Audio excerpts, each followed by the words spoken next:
Saludamos a Angélica Abad, PhD, politóloga, profesora de la Universidad de Cuenca. Al tiempo de darle la bienvenida, vamos a exponer en pantalla una síntesis de los candidatos locales a asambleístas. Resaltados allí algunos nombres que han transitado ya en política. Tenemos por el Centro Democrático en la lista 1, quien estaría liderando la lista de asambleístas por la provincia de la Azuay, es el hoy actual asambleísta por el correísmo Juan Cristóbal Lloret. En las listas 21 de Creo vuelve a repetir como candidato José Renán Jara, quien estuvo ya candidato para esta dignidad en pasadas elecciones sin haber logrado llegar a la asamblea. En la lista 2, Unidad Popular, le tenemos a Sebastián Ceballos. Él ha sido un dirigente activo y permanente de este movimiento, subdirector de esta organización política a nivel nacional. En las listas 20 aparece Tito Cabrera, dirigente con alguna trayectoria local también, quien estuvo en medio de polémicas que se dieron en el interior de Democracia Sí. Por la lista 82, Movimiento Igualdad, le tenemos a Marcelo Cabrera Palacios, exprefecto y exprefecto de la provincia de la Azuay y exalcalde de Cuenca. Por el Movimiento Ecuatoriano Unido, Mercedes del Rocío Juca, quien ha estado en forma secuencial en varias representaciones de política local pro-gobiernista. Por el Partido Social Cristiano, lista 6, le tenemos a la actual asambleísta Lourdes Cuesta. Recordamos que ella llegó a la Asamblea Nacional por el Movimiento Creo, hoy es asambleísta independiente. En Unión Ecuatoriana, Julio César León, quien pasó bastante inadvertido en funciones de elección popular como concejal del Cantón Cuenca. En el movimiento Participa, lista 62, tenemos a Carla Viviana Beltrán Guerrero, quien actualmente se encuentra al frente del Ministerio del Ambiente en la zona 6. Del resto no mencionamos los nombres porque realmente no los conocemos. Habrá que conocerlos en este periodo, pues son candidatos que se ponen a disposición del público para representarlos en la Asamblea. Conozcamos ahora el criterio de Angélica Abad ante este panorama. Bienvenida nuevamente. Buenos días, es un gusto compartir este espacio con ustedes, un saludo a quienes nos escuchan. Bueno, el panorama es de momento incierto todavía porque lo que tenemos es una suerte de declaración de intenciones por parte de los partidos de quienes a ellos les gustaría que compitan en las elecciones de 2021 por determinado curul. Y como mencionaron ustedes, estamos en un periodo en donde lo que va a primar es la búsqueda de consensos y de alianzas preelectorales con distintas agrupaciones políticas para buscar candidaturas más sólidas. Eso se da tanto a nivel de las candidaturas presidenciales como las candidaturas locales y los de asambleístas nacionales. Entre los nombres mencionados que presiden las listas o aquellos adicionales que usted pueda conocer, ¿cómo mira el panorama, las opciones que se presentarían potencialmente para los votantes? Bueno, las opciones me recuerda un poco a los últimos dos comicios, tanto el último comicio local como el último presidencial, en donde ya tuvimos, sobre todo a nivel de asambleístas, una serie de nombres nuevos con los cuales la ciudadanía no lograba a veces ni conectar cara con nombre, tampoco partido, ¿no? Ya vimos en las elecciones locales por primera vez en el Azuay esta fragmentación de la oferta política que tuvo como consecuencia una dispersión del voto. Entonces, en la medida en que no logramos reducir o los partidos no logren reducir el número de candidaturas, lo que vamos a tener después es nuevamente esta dispersión del voto que vuelve, digamos, vuelve al elector la pelotita de el tener que hacer ese gran esfuerzo por averiguar quiénes son las personas, de dónde vienen, qué es lo que hacen. Y lo que tenemos al hacer ese ejercicio de investigación, si se quiere, es que muchas de estas personas inician o pretenden iniciar recién su carrera política con un puesto de representación popular. Entonces hay poco que podemos decir respecto a estas personas porque no las conocemos, como ustedes bien mencionan, hay a lo mejor unos 10 de los 150, mencionó Rosana, que nos suenan de algo porque han tenido o han estado en la palestra política anteriormente, y entonces con ellos, los ciudadanos, sí que podemos sopesar lo que hicieron frente a lo que pensamos que pueden hacer, pero con los otros en realidad es una especie de carta blanca que daría el votante a estos candidatos. Vayamos quizá comentando algunos de los más connotados, y entre ellos luce, por supuesto, Marcelo Cabrera, quien rompió un silencio de aproximadamente año y medio tras haber perdido las elecciones. Retornó señalando que nada se pudo probar en un caso con respecto a supuestos pagos de diezmos durante su alcaldía. Habló de que esto sirvió para que le usurpen un posible triunfo para la reelección de Cuenca, y aspira a volver a la representación ciudadana ahora en la Asamblea. Bueno, en el caso de Marcelo Cabrera, que es un profesional de la política, porque ha estado siempre en la política local, pareciera como un paso lógico el continuar ejerciendo la política desde un cargo, desde un punto de vista de ser asambleísta, ¿no? De llevar la política local a lo nacional. Luego me parece que es un candidato fuerte, sobre todo porque decidió la postulación de la candidatura justo cuando la justicia le dio la razón y lo declaró, digamos, inocente en todos esos escándalos en los que supuestamente estaba involucrado, pero que la justicia ha dicho que en realidad no es así. Entonces va un poco dentro de todos los escándalos de corrupción y de la mala imagen que tiene la política. Con esta carta que tiene Marcelo Cabrera detrás, va un poco con la cara limpia, ¿no?, a presentarse a la elección, y eso puede ser interesante para sus electores. Doctora Abad, muy buenos días. Nos gustaría un poco conocer cuál es la lectura que tiene usted respecto de las candidaturas aquí en la provincia de La Suay, pero en relación a las candidaturas nacionales. A menudo el arrastre de los candidatos a la presidencia, a la vicepresidencia, es determinante para quienes puedan llegar, en este caso, a tener el mayor número de votos para alcanzar precisamente una curul en la Asamblea Nacional. Además, en este contexto, podría quizás considerarse que estos 19 o 20 binomios que tenemos a la presidencia y a la vicepresidencia de la República podría reducirse, pensando que podría haber la posibilidad de alianzas, y cómo esto podría permitir además agrupaciones y alianzas también en la provincia de La Suay.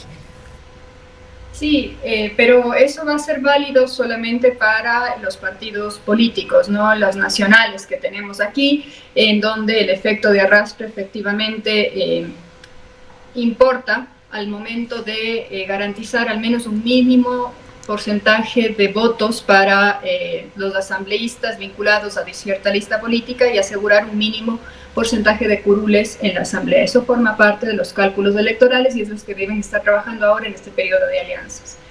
Pero desde hace tiempo atrás hemos venido observando en la política subnacional la proliferación de movimientos independientes de origen nacional. De hecho, cuando uno trata de mapear a los partidos subnacionales en el Ecuador, se vuelve un rompecabezas imposible por la gran cantidad de movimientos que existe, no solamente, digamos, la ley lo permite, ¿no?, a nivel provincial, a nivel local, a nivel parroquial.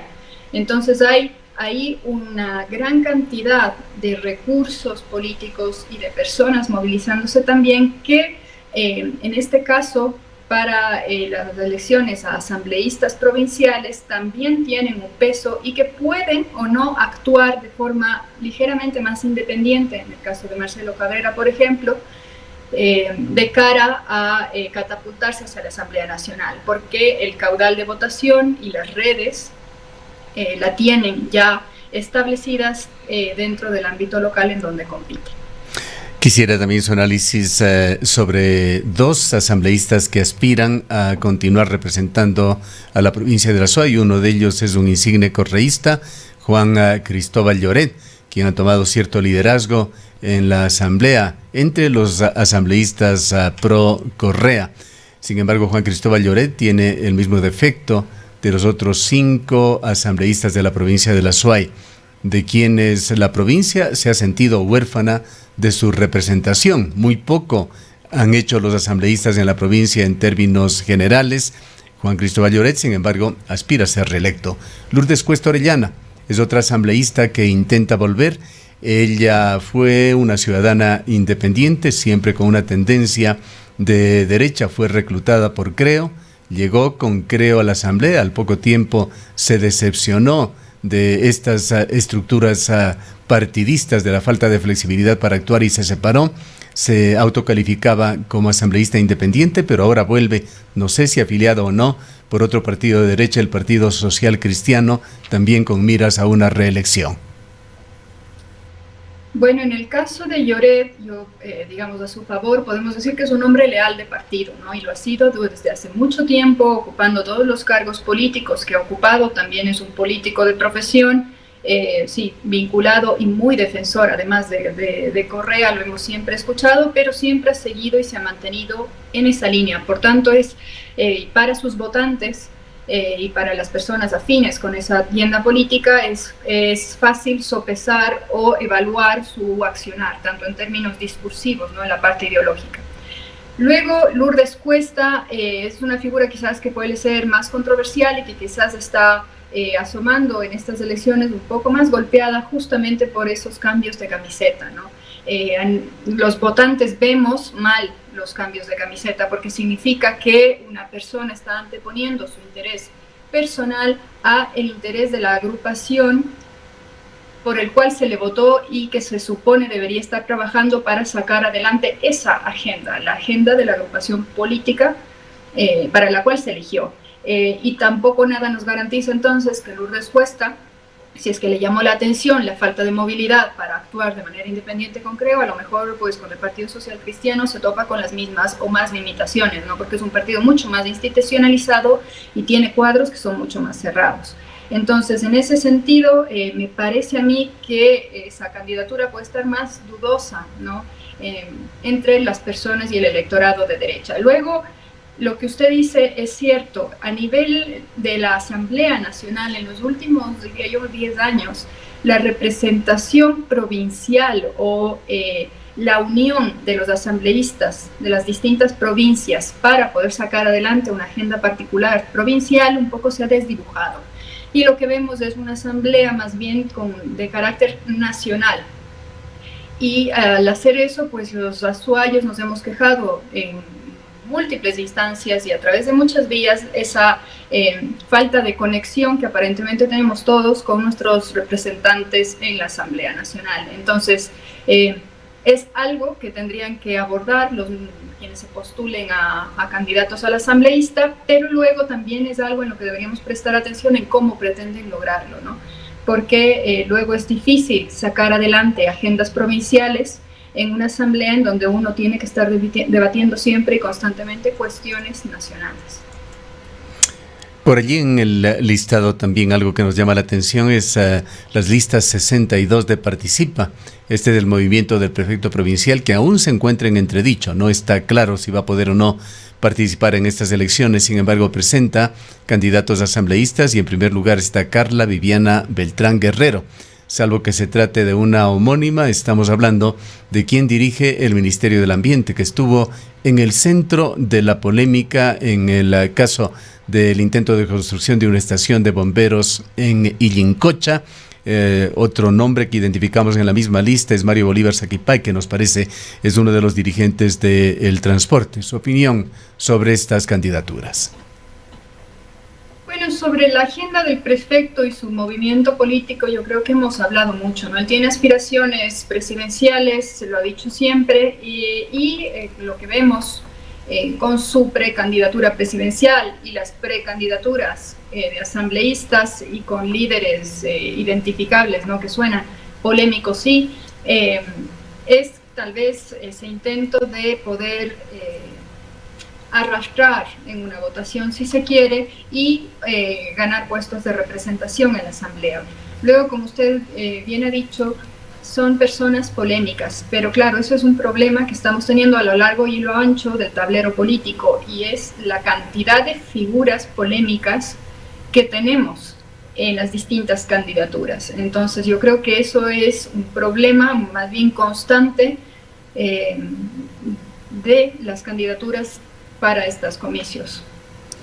Doctora Abad, ¿cuánto cree usted que puede pesar en los votantes no solamente el desconocimiento de los nombres de quienes aspiran llegar a la Asamblea Nacional, sino esto sumado a esa percepción y bajísima aceptación y credibilidad que tiene la Asamblea Nacional? Estamos hablando de un 2 y un 3%, si no me equivoco, de acuerdo a la más reciente encuesta realizada por Sedatos, y todo esto además en un momento en el que la institucionalidad del país está absolutamente venida abajo. Bueno, entre paréntesis, Sedatos ahora las está mostrando sus primeros datos de la encuesta del panorama electoral. Estamos en una situación bastante compleja a nivel país y entre la ciudadanía. El profesor Alcántara mencionaba que para él estamos ante la fatiga de la democracia, ¿no? Como digamos, una especie de enfermedad de las democracias contemporáneas aquí en América Latina. Yo creo que en el caso ecuatoriano eso se ve, estamos en un círculo vicioso bastante delicado, porque claro, las personas estamos insatisfechas con el funcionamiento de la democracia, estamos muy descontentas con el papel que han jugado los representantes políticos. La Asamblea es percibida por la ciudadanía como un organismo que no tiene razón de ser, al punto incluso que un alcalde de forma muy demagógica propuso reducir el número de asambleístas, que implicaría en la larga reducir la representación ciudadana en la política nacional, pensando que así podíamos mejorar la calidad de la representación, que son dos problemas totalmente distintos, y eso da pie, ¿no? Toda esta mala imagen a que la ciudadanía se aleje de la política y piense, por ejemplo, que la campaña no es importante, que no es importante el tema del financiamiento, que ahora está muy en boca, ¿no? Muy en discusión. ¿Para qué sirve el financiamiento de campaña? Sirve para informar. Una ciudadanía informada vota mejor. Y si es que no nos informamos, difícilmente podemos elegir mejor. Entonces, todo eso va generando, digamos, o deviene en la elección casi, digamos, poco razonada, podríamos decir, pero no creo, porque el elector casi siempre es racional, pero el punto es, en el panorama y a largo plazo, cuánto investigamos o cuánta información adquirimos para poder emitir nuestro voto de esa forma más consciente. Todo eso está en juego cuando el conjunto de las instituciones y de los representantes políticos dejan de llegar a la ciudadanía, y esa desconexión total entre los partidos políticos, los representantes y los movimientos sociales y los actores sociales y la ciudadanía. Entonces es un panorama bastante delicado, al cual se suma la pandemia y al cual se suma la crisis política, y que va a significar un gran reto para cualquiera que asuma un puesto de representación en 2021. Yo quisiera pedirle una opinión también sobre otro candidato a asambleísta, Sebastián Ceballos, por Unidad Popular. Él, con la consistencia ideológica que muestran la mayoría de miembros de Unidad Popular, ex MPD, con una fidelidad a su organización política, matizado por un intenso activismo social. Sebastián Ceballos, sin tener una representación pública, ha tenido ciertas asesorías justamente con Marcelo Cabrera, pero ahora Sebastián Ceballos se presenta como candidato por Unidad Popular, listas 2 para asambleísta de esta provincia, pero paralelamente su partido ha anunciado que se adhiere a la candidatura de Yacu Pérez Guartambel. Bueno, como digo, es una época de alianzas. Luego, en sí mismo, como usted menciona, Ceballos ha sido un digno representante de la Unión Ecuatoriana, ¿verdad? Pues, Unidad Popular. Unidad Popular, siempre se me confunden esos dos. Claro, ¿cuál es el problema de Unidad Popular? Es que nosotros, incluso a mí me cuesta, siempre sigo pensando en MPD, y el MPD es un partido que en la mente de los electores, sobre todo los adultos y adultos jóvenes, siempre tiene un vinculado o asociado un recuerdo no necesariamente positivo al accionar del partido, ¿no? Luego es un partido de izquierda, que bien podría darse con Pachacuti, pero en este sentido lo que tenemos que ver es, y al final, cómo se presentan las cartas sobre la mesa, es decir, los distintos actores, y esto va vinculado a intereses ya más a nivel nacional, y la configuración luego de listas locales. Luego la candidatura de Pachacuti en este momento está también puesta en entredicho. De acuerdo con los expertos en derecho electoral, debería ser anulada la candidatura en Pachacuti porque no tiene vicepresidencia. Y el binomio debería haber sido fruto de elecciones primarias. Entonces, tenemos que ver eso al final, cómo se resuelve y si es que se logra llevar a cabo al final, ¿no? Entonces, todavía es un escenario bastante incierto en el que estamos, y eso tenemos que tenerlo claro, de que nada de lo que digamos aquí va a depender mucho de otras, digamos, de otras decisiones y de otros movimientos y de otras circunstancias, como por ejemplo este anuncio que salió ayer de los jueces de casación con el juicio de casación por el caso Sobornos, ¿no? Se va a llevar a cabo a inicios de septiembre, no se esperaba que fuese tan pronto. Todas esas, digamos, esos movimientos de otros poderes y de otros actores pueden cambiar de un rato a otro el panorama político electoral. En este panorama, doctora Abad, ¿cómo va a funcionar en este próximo proceso electoral la forma del voto? ¿Se va a favorecer de alguna manera el voto en plancha, el voto entre listas? ¿Cómo se puede ver esta situación o estas posibilidades para las próximas elecciones?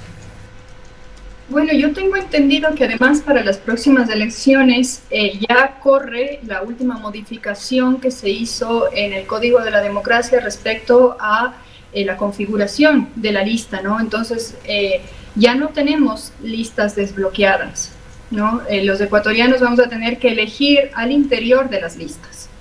Entonces, esa es una decisión, una de las pocas decisiones correctas, creo yo, que se hicieron en las últimas reformas electorales, porque disminuye la dispersión y desincentiva justamente el accionario independiente de los legisladores y obliga a trabajar en cohesión con el partido, y eso quiere decir que obliga a sacar adelante el programa de partido.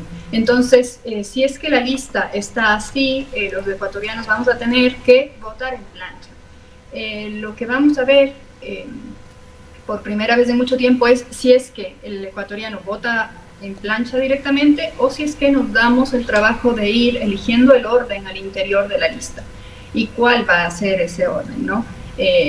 Ahí entran muchas suposiciones y entra también, vamos a ver al interior de las propias listas una suerte de competencia política después para poder sobresalir y poder llegar a obtener realmente esos curules.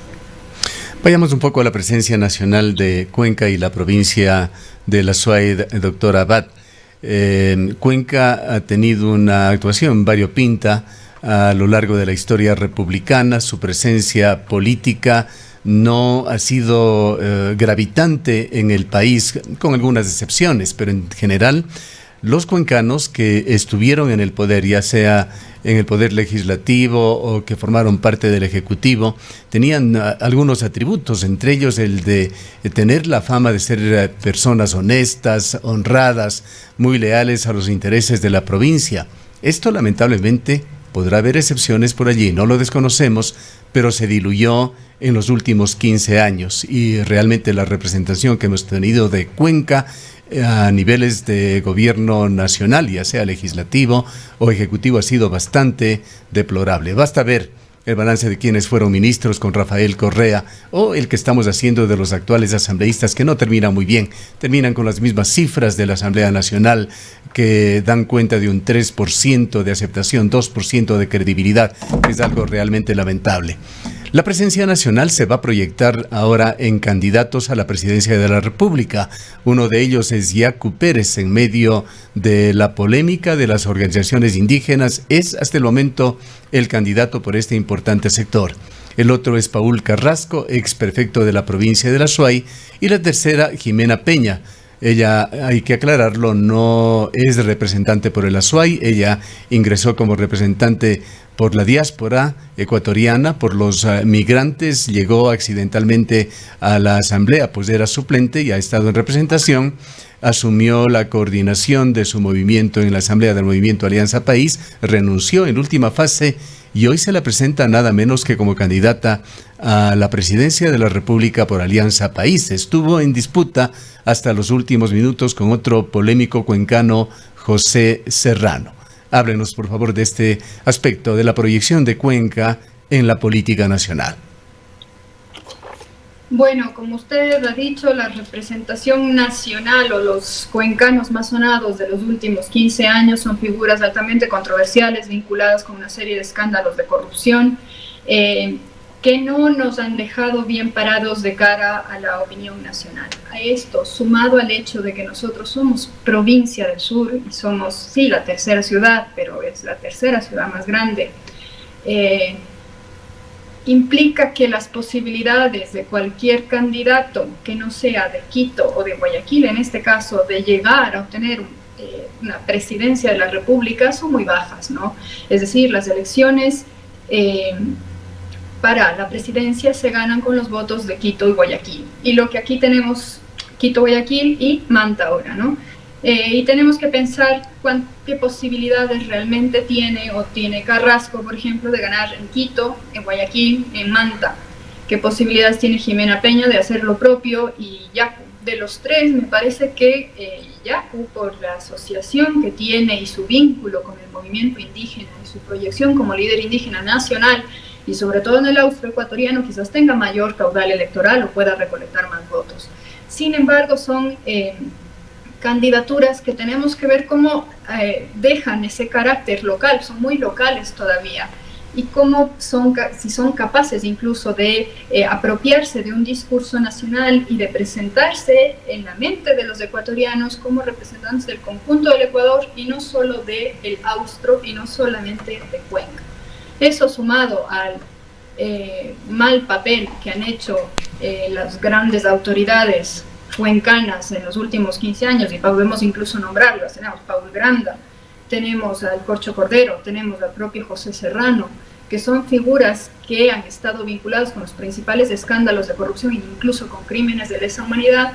Entonces, en este momento nos deja bastante debilitados en términos de imagen a la provincia. Y luego, pues como digo, también qué capacidad tiene en este caso un candidato local que no tenga una proyección nacional o que no haya hecho de Quito o de Guayaquil su hogar, digamos así, aunque venga de Cuenca, tiene realmente de obtener un porcentaje importante de la votación, digamos, desde mi punto de vista, las probabilidades son muy bajas. Bien, queremos agradecerle a la doctora Angélica Abad, politóloga, profesora de la Universidad de Cuenca, por este primer análisis de lo que se está presentando en materia política en Ecuador, al haberse cerrado el periodo de elecciones primarias de partidos y movimientos y encontrarnos en una fase ya en la que se aproxima la calificación de las mismas para formar los cuadros definitivos.